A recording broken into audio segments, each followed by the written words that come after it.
Telugu capital భక్తి టీవీకి స్వాగతం సుస్వాగతం. మనతో ఇప్పుడు ఆధ్యాత్మికవేత్త భట్టిప్రోలు విజయలక్ష్మి గారు మనతో ఉన్నారు. విజయలక్ష్మి గారు నమస్కారం అండి. నమస్కారం శ్రీలక్ష్మి గారు, చెప్పండి.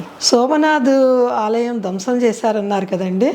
ఇప్పుడు విగ్రహం అప్పటిది కాదన్నారు. అవును, ఈ విగ్రహం ఎవరు ప్రతిష్ఠించారు? అసలు ఆలయం మొత్తం ధ్వంసం అయిపోయి నేలమట్టం అయిపోయిందండి సోమనాథ్లో. అలా ధ్వంసం అయిపోయాక అసలు కొన్నాళ్ల పాటు విధర్మీయులకి భయపడటం వలన అసలు పూజాధికారులు కూడా ఏమీ లేకుండా అయిపోయినాయి. అంటే అప్పటిదాకా ఒక పద్ధతి ప్రకారం, ఒక శాస్త్ర ప్రకారం చేసుకుని వెళ్ళేటటువంటి పూజారులు కానీ ఎవరు కూడా లేరు. ఆ విధంగా అంతా నశించిపోయాక ఇండోర్ రాణి అహల్యాబాయి హోల్కర్, అసలు ఆవిడకి నిజంగా దండం పెట్టాలండి. శంకరాచార్యుడి రూపంలో వచ్చినట్టు మరి ఆ శ్రీలలిత రూపంలోనే ఈవిడ అహల్యాబాయి హోల్కర్ రూపంలో పుట్టిందేమో మనకి తెలియదు. కానీ ఆవిడ పునరుద్ధరించినన్ని ఆలయాలు భారతదేశంలో, అసలు ఇండోర్ వెళ్ళి అహల్యాబాయి హోల్కర్ కోట చూస్తే అక్కడ ఆవిడ మ్యాప్ వేసి ఉంది ఒకటి. ఆ మ్యాప్లో ఆవిడ ఎన్ని చోట్ల మళ్ళీ ఆలయాలు పునరుద్ధరించారో ఉన్నదండి లిస్టు. అవి 70, 80, 90 దాకా అసలు ఒక పెద్ద లిస్ట్ అన్నమాట. అటువంటి అహల్యాబాయి హోల్కర్ మళ్ళీ నర్మదా నది ఒడ్డునే ఉండేది ఆవిడ రాజధాని మాహేశ్వర్. ఆ నర్మదా నదిలో బాణలింగాలు దొరుకుతాయి. ఒక బాణలింగాన్ని తీసుకొచ్చి కాశీలోనూ పెట్టారు ఆవిడ. కాశీలింగం అందరికీ బాగా తెలుసు. సోమనాథంలో కూడా లింగం పెట్టి అక్కడ ఇదే ఈనాటి నుంచి సోమనాథ లింగం. మనకి లింగం లేదు కదా, మరి క్షేత్రం అయితే ఇదేను. ఇది అందరికీ తెలుసు ఈ విషయం. ఇక్కడే ఆ మహత్యం జరిగింది కనుక ఈ ప్రాంతానికి ఇంత శక్తి ఉన్నది అనేది తెలుసు కనుక ఇక్కడే మనం ఒక లింగం పెట్టుకుందాం అని చెప్పి ఆవిడ నర్మదా బాణలింగం తీసుకొచ్చి దాన్ని ప్రతిష్టాపన చేయించి తనే తెచ్చి తనే పెట్టేస్తుందని కాదు, చక్కగా పురోహితులందరినీ ఆదరించాలి కదా. వాళ్ళందరినీ కూడా పిలిచి వాళ్ళందరినీ కూర్చోబెట్టి దానికి ప్రతిష్ట ఎంత పూజ కావాలో అంత జపం, అంత పూజ అంతా చేయించి సోమనాథ ఆలయం ఆవిడ కట్టారండి. రాణిగారు చేసే పనుల్లో చూడండి, రాజ్యానికి డబ్బులుంటే రాజ్యం ఎలా ఖర్చు చేయాలో డబ్బులను చూపిస్తోన్నది ఇక్కడ ఆవిడ. అహల్యాబాయే ఉదాహరణ దీనికి. రాజ్యానికి డబ్బులుంటే పిచ్చి పిచ్చి పనులు ఏమైనా చేసేయచ్చు అని కాదు, ప్రజలకు కావలసిన, దేశానికి కావలసిన పనులు. ఆ సోమనాథ లింగం మనకున్న రోగాలు పోగొడుతుందని అనుకున్నామా? మరి అలాంటి లింగం ఎవరికి కావద్దు? అవును, అందరికీ కావాలి కదా. కనుక అటువంటి లింగాన్ని అక్కడ ప్రతిష్ఠ చేసి ఆవిడ ఒక ఆలయం కట్టి మళ్ళీ నిత్య పూజాధికాలు మళ్ళీ అన్నీ ప్రారంభించేసింది. తన రాజ్యం కాదు, పక్క రాజ్యం. ఆ రోజుల్లో ఎక్కడికక్కడ ఈ ఊరికి ఈ ఊరు రాజ్యం, ఆ ఊరికి ఆ ఊరు రాజ్యం అన్నట్టు కదా. అయినప్పటికీ ఆవిడ గుజరాత్ వచ్చి ఆ గుజరాత్లో సౌరాష్ట్ర ప్రాంతానికి వచ్చి ఆ సౌరాష్ట్ర దేశంలో ఈ ఆలయం కట్టారు. ఆలయం కట్టి మళ్ళీ అన్నీ మొదలుపెట్టారు. తర్వాత మనకి స్వాతంత్రం వచ్చింది. స్వాతంత్రం వచ్చిన తర్వాత ఇలా కూలిపోయిన ఆలయాలన్నింటినీ మనం పునరుద్ధరించుకోవాలి అని వల్లభాయ్ పటేల్ గారు, మన అప్పుడు డిప్యూటీ ప్రైమ్ మినిస్టర్, ఆయన ఏమైనా సరే కట్టాలి అని ఒక పూని అందరినీ మళ్ళీ చేరదీశారు. ఏమన్నా ఇక్కడ కట్టుకుందామా అంటే అందరూ ఒప్పుకున్నారు.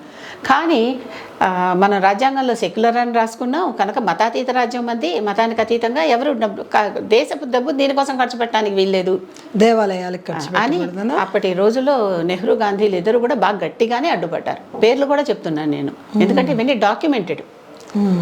నేనేదో సొంతంగా నేను చెప్పేసిన మాటలు కాదు ఇవి. అడ్డుపడ్డారు. అడ్డుపడిన తర్వాత అప్పుడు వీళ్ళు ఆలోచించారు, ప్రజల కోసం అంటున్నారు కదా, ప్రజల దగ్గర నుంచే డబ్బులు వసూలు చేసుకోండి అని ఒక ఉచిత సలహా కూడా ఇచ్చారు. ఉచిత కానీ సముచిత సలహా, అంటే చక్కటి సలహా. ఆ సలహా పట్టి ఇలా వీళ్ళు డిక్లేర్ చేయంగానే దేశం నలువైపుల నుంచి కోట్లాది రూపాయలు వచ్చేసి అలాంటి ఆలయాలు ఇంకొక 10 కట్టేటాన్ని వచ్చేసాయి. కనక వర్షం కురిసింది. ఇప్పుడు మన అయోధ్యకి అలాగే ప్రజలందరూ డబ్బులు ఇవ్వండి అంటే ఎంత వచ్చినాయి మనకి. ఇప్పుడు కంటే ఎదుర్కొంటా కొద్ది రోజుల కిందటనే కనుక మనకు బాగా తెలుసు. అలా ప్రత్యక్షంగా ఆ సోమనాథ ఆలయం కట్టడానికి వచ్చిన డబ్బులతో ఒక భవ్యమైన మందిరం కట్టారండి. అద్భుతమైన మందిరం కట్టారు. అద్భుతమైన మందిరంలో మళ్ళీ ఒక లింగం, నర్మదా బాణలింగమే ఒకటి ప్రత్యేకమైనటువంటిది ఏరి కోరి తెచ్చి అది అక్కడ ప్రతిష్ఠ చేసి, మళ్ళీ అందరూ వెళ్ళి ప్రతిష్ఠ చేస్తే ముట్టుకుంటే అదంతా మళ్ళీ అరిగిపోతుంది లింగం.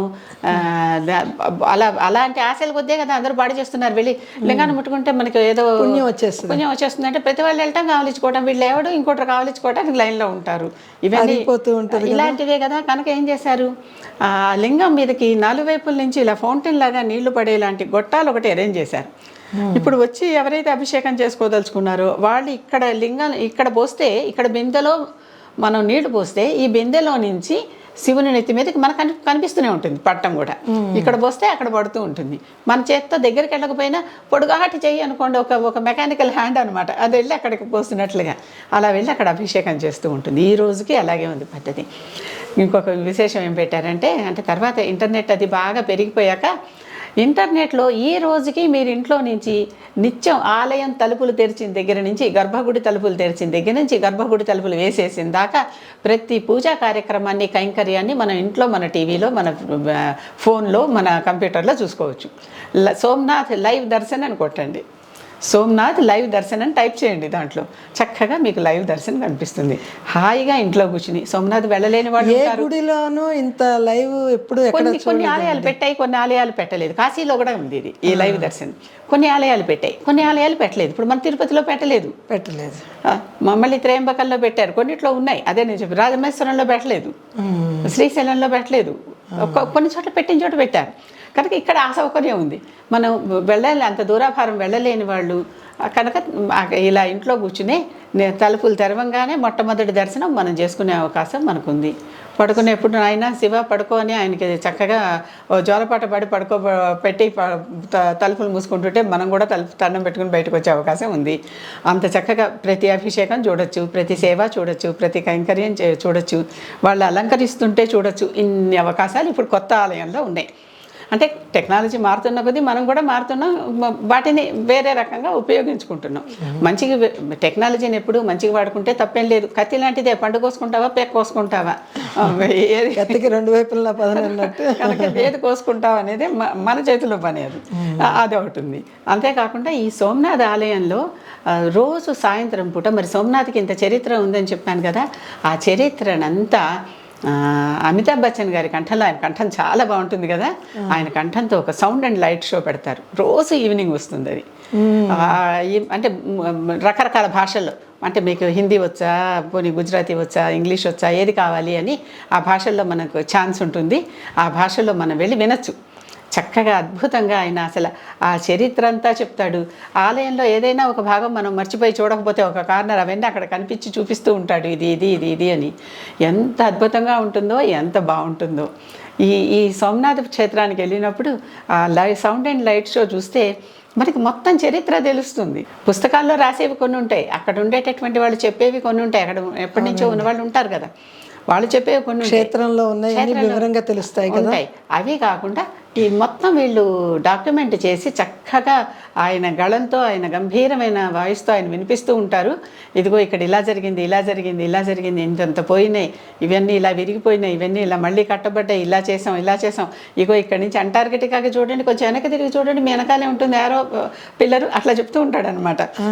అంత చక్కగా అవన్నీ కూడా మనం వివరిస్తారు, చక్కగా చూడొచ్చు, అవన్నీ ఉన్నాయి. అది కాకుండా ఇక్కడ ఈ సోమనాథంలో ఒక ప్రత్యేకత ఉంది. ఈ ప్రత్యేకత ఏంటంటే, తద్దినాలు పెడుతూ ఉంటారు చాలామంది. పెద్దలు పోతే తద్దినాలు, అబ్దికాలు ఏవో ఇలా అని మనం పిండ ప్రదానాలు చేస్తూ ఉంటాం కదా, తర్పణాలు పెట్టడం. అక్కడ ఇది అలాంటి ప్రదేశం. ప్రభాస క్షేత్రం అంటారు అసలు యాక్చువల్లీ ఈ క్షేత్రాన్ని. సౌరాష్ట్ర దేశంలో ప్రభాస క్షేత్రం ఇది. ఈ ప్రభాస క్షేత్రంలో ప్రభాసుడు అంటే మన వసువుల్లో ఒకడు, చిట్టచివరి భీష్ముడే ఆ ప్రభాసుడే భీష్ముడుగా పుట్టాడు. అంటే మన వసువులు అనమాట. ఆ వసువులకు కూడా మనం తర్పణాలు ఇస్తాం. అక్కడ తర్పణాలు ఇవ్వటం మన పెద్దలకి చాలా, వాళ్ళకి ముక్తిదాయకం అనమాట. పైలోకాలకు వెళ్తారని అక్కడ తర్పణాలు, పిండాలు, తద్దినాలు, అన్నదానాలు పెద్దలతో పేరుతో చేస్తే అక్కడ ఒక ప్రయాగం అంటే త్రివేణి సంగమం లాంటిది ఒకటి ఉంది. త్రివేణి సంగమం అంటే ఏంటి, రెండు నదులు కలిసిన చోట మూడవ నది అనుకోకుండానే కింద నుంచి సరస్వతి నది ప్రవహిస్తూ ఉంటుందని. హిరణ్య కపిల అని రెండు నదులు ఉన్నాయి అక్కడ, మూడవ నదిగా సరస్వతి ఉంది. ఈ మూడు నదులు కలిసిన ప్రాంతంలో అక్కడికి మనం వెళ్ళొచ్చు, చాలా బాగుంటాయి. చక్కగా ఎక్కడికక్కడ గొడుగులు అవి వేసి కింద కూర్చుని, అంటే సిమెంట్ గొడుగులు వేసి కింద కూర్చుని మనం కార్యక్రమాలు చేసుకునేలాగా ఉంటాయి.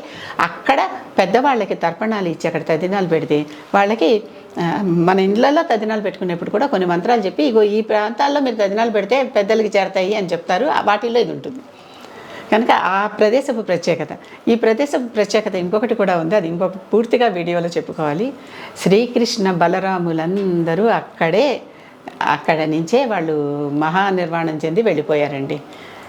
మనం చెప్పుకుంటామే, దాయాదులు వంశనాశనం కోసం దర్భలు పెట్టి కొట్టుకుని, తుంగ పెట్టి కొట్టుకుని చచ్చిపోయారు యాదవులందరూ అని. అది జరిగిన ప్రదేశం కూడా అదే. శ్రీకృష్ణ బలరాములు, శ్రీకృష్ణుడు బలరాముడు మొత్తం యాదవులందరూ అక్కడే దేహాన్ని వదిలేశారు. అది కూడా చాలా అద్భుతంగా ఉంటుంది. ఆ విషయం గురించి అది మళ్ళీ మనం ప్రత్యేకంగా ఒక ఎపిసోడ్లో చెప్పుకుందాం. సోమనాథం అనే ఊరికి, అంటే సోమనాథ్ అనే ఊరికి ఇన్ని ప్రత్యేకతలు ఉన్నాయి. అసలు ఆ ఆలయం ఇప్పటికీ అహల్యాబాయి హోల్కర్ ఆలయం ఉంది. అక్కడ మనమే చేత్తో అభిషేకం చేసుకోవచ్చు. ఈ కొత్తగా సర్దార్ వల్లభాయ్ పటేల్ కట్టిన ఆలయము ఉంది. ఇక్కడేమో మెకానికల్గా అభిషేకం జరుగుతూ ఉంటుంది. అంతేకాదు ఈ ఆలయం ఓపెనింగ్ చేసినప్పుడు మన అప్పటి రాష్ట్రపతి బాబు రాజేంద్ర ప్రసాద్ కూడా వచ్చారు. వచ్చి ఆయనే దానికి మొట్టమొదటి శంకుస్థాపన లాగా చేశారు. చేస్తే అసలు రాజ్యాంగ పదవుల్లో ఉన్న వాళ్ళు వెళ్ళి చేయడానికి వీల్లేదు అని కొంతమంది తర్వాత ఆయన బహిష్కరించారు. పేర్లు ఎందుకు లేండి కానీ బహిష్కరించిన వారి పేర్లు బహిష్కరించి తర్వాత ఆయనకి ఎటువంటి మర్యాద జరగకుండా, అంటే వద్దంటే వెళ్తావా అలాంటి చోటికి అన్నట్లుగా చేసి ఆయనకి చాలా చివరి రోజుల్లో ఆయన అనామకుడుగానే దాదాపుగా మరణించారు. అలాంటివన్నీ బ్రేక్ చేయాలనో మరి ఏమో నాకు తెలియదు. మోదీ నేనే వెళ్ళి శంకుస్థాపన చేస్తాను అన్నట్లుగా అయోధ్యకి శంకుస్థాపన చేశారు. చాలా రావాలి మరి, ప్రజలకి ఏది కోరుకుంటే అది చేయాలి, కానీ పాలకులు ఏది కోరుకుంటే అది కాదండి. ఎప్పుడైతే పాలకులు నేను కోరుకున్నదే చేయాలని అంటారో కొన్నాళ్ళ తర్వాత వెళ్ళిపోక తప్పదు.